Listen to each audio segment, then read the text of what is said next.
leo wale wote ambao wameokolewa, wale wote ambao wameitwa na wameitika na Kristo, wale wote ambao wametubu dhambi zao na kumaanisha kuacha na kutolewa katika utumwa wa dhambi, wanaitwa kanisa. Kwa hiyo tumetolewa kwenye dhambi, tumetolewa kwenye utumwa wa dhambi, na hatimaye kuingizwa kwenye ufalme wa mwana wa pendo lake, naitwa ni kanisa.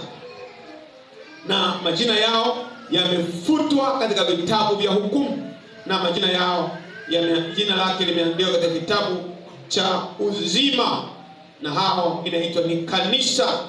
Ni kanisa linalojumuisha watakatifu wote duniani kote. Wachina wako humo, Waarabu wako humo, na watu wote, makabila yote, mataifa yote, maskini kwa matajiri, wako kwenye kanisa hilo linaloonekana lisiloonekana.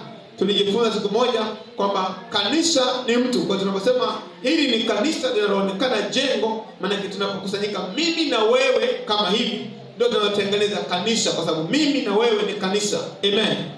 Na hili jengo ni jengo. Hili jengo sio kanisa. Kanisa tunapoingia ndani namna hii, tumepatiwa kwa ni mahali pa kukutanika kanisa. Sasa ndio maana inaitwa ni kanisa. Hili ni jengo la kanisa. Amen.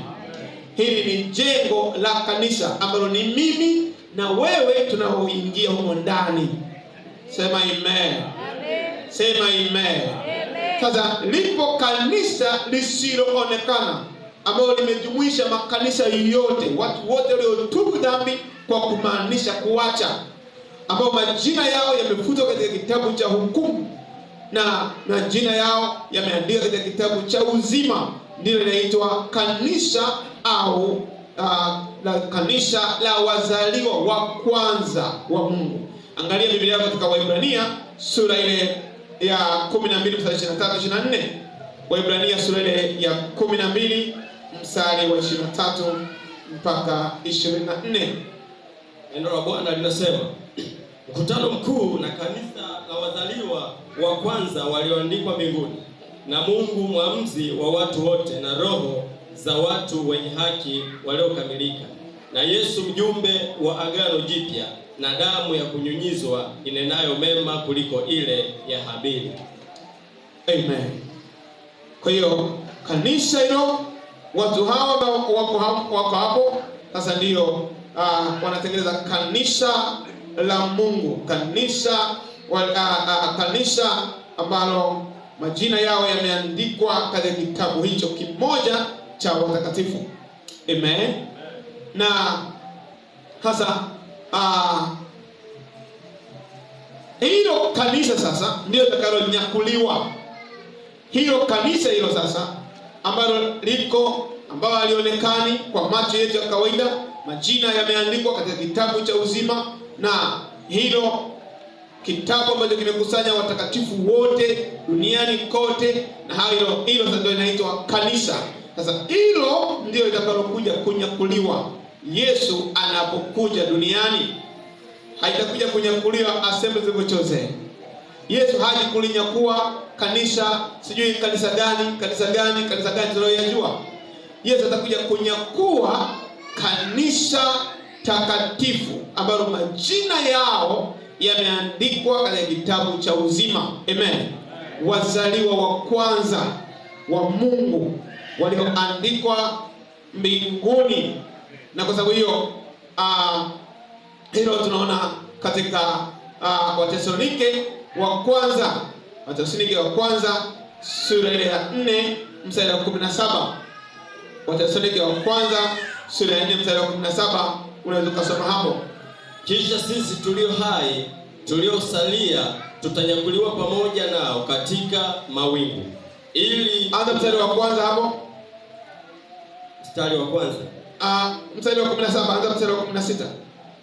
Mstari wa 16 wa Bwana anasema, kwa sababu Bwana mwenyewe atashuka kutoka mbinguni pamoja na mwaliko na sauti ya malaika mkuu na parapanda ya Mungu, nao waliokufa katika Kristo watafufuliwa kwanza. Kisha sisi tulio hai tuliosalia tutanyakuliwa pamoja nao katika mawingu ili tumlaki Bwana hewani, na hivyo tutakuwa pamoja na Bwana milele. Amen. Na dona kwa tutanyakuliwa. Hilo ndio linaitwa kanisa, ndio litakalonyakuliwa. Hayatanyakuliwa madhehebu. Ndio maana watu leo wanajivunia madhehebu. Mimi dhehebu langu fulani, mimi dhehebu langu ni kubwa, dhehebu langu linafahamika sana, dhehebu langu ni la zamani, dini yangu inafahamika. Haitatusaidia siku ya mwisho, kwa sababu kitakachokuwa kinafanyika, Mungu atakachokuja kukichukua, Yesu atakachokuja kuchukua ni kanisa. Madhehebu yetu hayana nafasi tena hapo. Dini zetu hazitakuwa na nafasi tena hapo. Hata kama zilikuwa zinajulikana sana Tanzania, zinajulikana sana duniani, hata kama viongozi wake ni maarufu sana duniani, hata hivyo Yesu hatakuja kufuata watu hao, watu ambao tuliwapa utakatifu hapa duniani, watu ambao tuliwapa vipaumbele katika jamii. Lakini Yesu atakuja kulichukua kanisa la wazaliwa wa kwanza ambao wametubu dhambi zao kwa kumaliza kuziacha, na hatimaye wapo katika kanisa lisiloonekana, kanisa la wazaliwa wa kwanza, kanisa la wazaliwa wa kwanza. Na katika Wakorintho wa kwanza sura ya 4 mstari wa 15, Wakorintho wa kwanza sura ya 14, Wakorintho wa kwanza sura ya 4 mstari ule wa kwanza mpaka mstari ule Wakorintho sura ya 4 mstari wa 15 mpaka 17. Unaweza kutusomea hapo kwa haraka? Kwa kuwa ijapokuwa mna walimu 10,000 katika Kristo, walakini hamna baba wengi. Maana mimi ndimi niliyewazaa katika Kristo Yesu kwa njia ya Injili. Basi na wasihi mnifuate mimi. Kwa sababu hii nimemtuma Timotheo kwenu, aliye mwanangu mpendwa mwaminifu katika Bwana, atakaye wakumbusha njia zangu zilizo katika Kristo, kama vile nifundishavyo kila mahali katika. Wakorintho sura ya 4 unasoma? Wakorintho wa kwanza sura ya 4 mstari wa 15 mpaka 17. Amen. Kwa sababu hii nimemtuma Timotheo kwenu, ili mwanangu mpendwa mwaminifu katika Bwana, atakaye wakumbusha njia zangu zilizo katika Kristo, kama vile nifundishavyo kila mahali katika kila kanisa. Amen. Amen. Bwana asifiwe.